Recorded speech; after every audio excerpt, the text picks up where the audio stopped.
Welcome to Tracking the Cats. This is an episode where you've got Bob Sabin live in Marietta, Georgia, outside Atlanta, and Steve White is right there on the field post game after the Wofford game. We are. It was a tough fought game. We come out on top, but a few things that we need to talk about up front, Steve. One is thoughts and prayers to all those folks in Western Carolina, Western North Carolina, who've been totally affected. I'm sure some of the players have some stories too. Have you heard anything about that? No, not really, because some of them has a lot of the problems getting back to campus over the early part of the week anyway. But no, I don't. I think everybody was back, and there was no major issues with the players that I have heard about. But I'm not sure. But there were so many things going on. Who knows? But Bob, it was a beautiful day here in Colorado, but maybe one of the worst football atmospheres I have seen in my 60 plus years of association with Western Carolina football. Well, Like I say, I could every hear game. the music playing on the loudspeakers and the PA Yeah, announcer, but yeah. no fans. That was about it. That was about the atmosphere. I think we counted what, six people in the stands, and we were two of them. Wow. Well, you And said that there were some folks had trouble getting back early in the week, but somebody who got back that was I was happy to hear was Gary Ayers on the radio. He did the Cat on yes, Sports Network. How's he yes, look? How's Gary he was up. sound? I'm sure you got a chance to talk to him. He was in full bloom. He really was. And Bob, I have no idea. I just felt sorry for WCU's football team this year. It's not their fault. The atmosphere or lack thereof really played right into Wofford's game plan, to tell you the truth. I think it was like playing at a Wofford game in Spartanburg. Nothing like Western Carolina. And you could sort of sense it on the field a little bit, just the lack of, there's no energy from the stands. And I think it sort of reflected on the players. Wofford lost their starting quarterback during the week. Well, actually, the last ball game, they thought he might be able to play. They started a guy who was really, I don't think, maybe taking a few snaps. And Western's defense was prepared for a running game with Odom and replaced with Seeley. And he had a pretty good arm, not real accurate, but he could throw the football. And I think that caused a lot of problems we didn't foresee coming into the ball game. I really several situations there on some deep patterns. He again, if he had been an accurate passer, I think we'd have been in big trouble. Catamounts I agree. defense, yeah, they struggled pretty much all day long, and the offense just couldn't convert third and fourth downs. What, four times we were inside the 10-yard line down in this, I guess you call it the north end zone at Whitmire Stadium, and couldn't convert, could not put anything. We put two field goals on the board, missed two other times trying to score touchdowns that would have iced the ball game. But again, failed to score a touchdown on four possessions inside the 10. Yeah, that was frustrating to watch. And we'd get down there and you'd be excited. And I'm thinking, we should have 42 points at this point. Yes.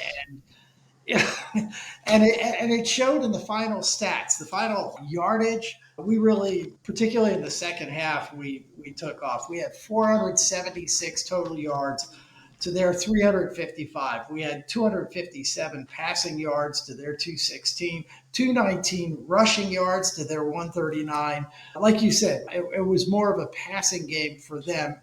Time after time on third down, it's like third and long. We got this. Let's turn it over and poof, frustrating. Yeah, but we got the ball back with 5:32 to play at our own 26-yard line, and drove down to the 36. And when we missed that field goal, I thought we could be in real trouble. But again, they got the ball. There's 136 to play, I think, in the game at their own 30, and we held them on fourth down, 45 seconds to play, and just ran out the clock. But tell you, it was a game that was never, like you say, never in doubt. But this game was in doubt the entire afternoon. I know. Again, not a great, but it was a win.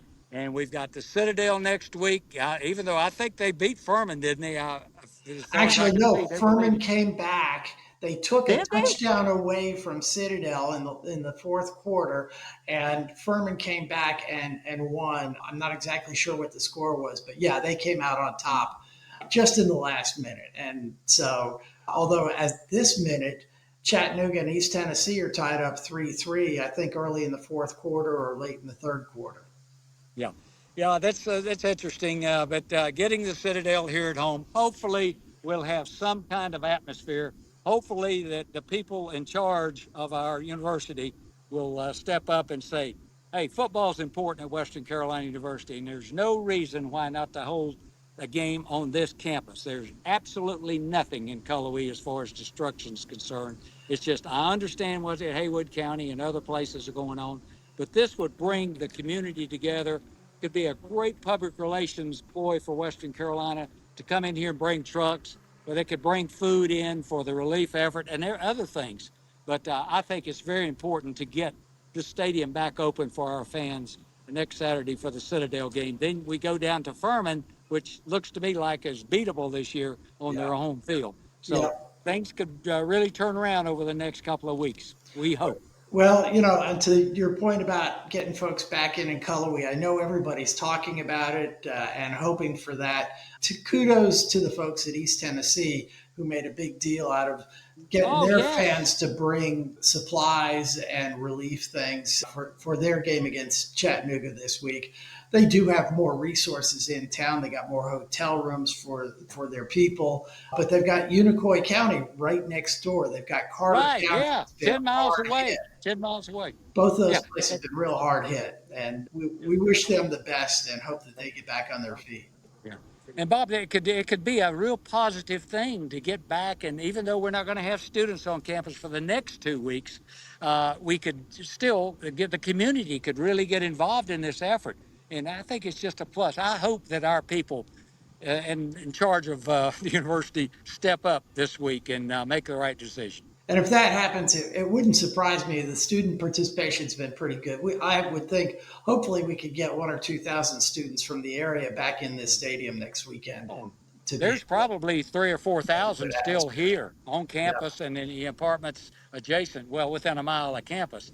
And I'm sure that the people in Jackson County are looking for something different to do and would come to the football game if there was this effort made to make it a community positive for the disaster situation. Yeah, yeah. Stepping back to the football game real quick, I was looking at some stats. There were 11 receivers that got yardage today. Yeah, Leading was Reddick. He had 58 yards. Johnson had 32 yards. Colombo 32 yards. But we had, yeah, almost every one of those 11 receivers had more than 10 yards receiving. So that was a joint effort yeah, today. yeah. And great to have Jalen Williams back. He carried the ball, I think, twice during the game. One of them was a touchdown, a huge touchdown for us. And another factor, Bob, we were talking about this with Cole with that separated left shoulder, that partial separation.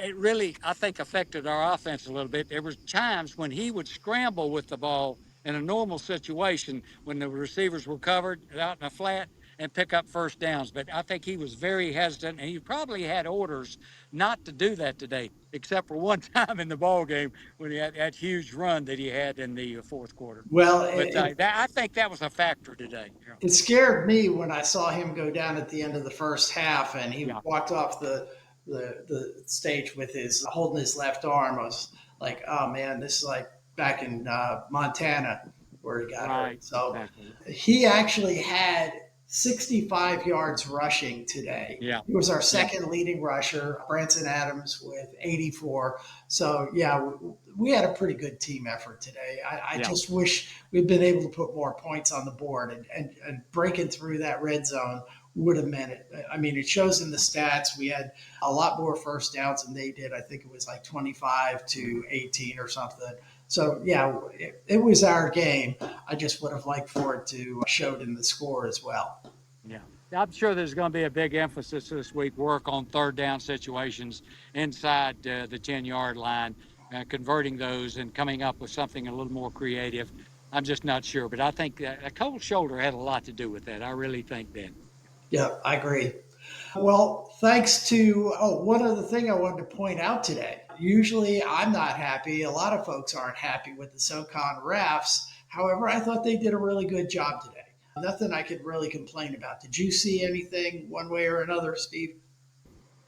No, no, huh? No, I tell you, this was again. The press operation was great. Everything on the field, referees, yeah. Everybody did a good job, and again, a very minimal staff here at the stadium. But the biggest thing was guarding the gates to make sure nobody came in. That was the number one effort. Ah, well, I'm Yeah, glad you could get your son Dan in there. He's holding the camera, yeah. of course, being the production manager this afternoon. He's my geek. He's my computer guy. That's his job. I tried, I asked Alex, can I get a press pass, and Yeah.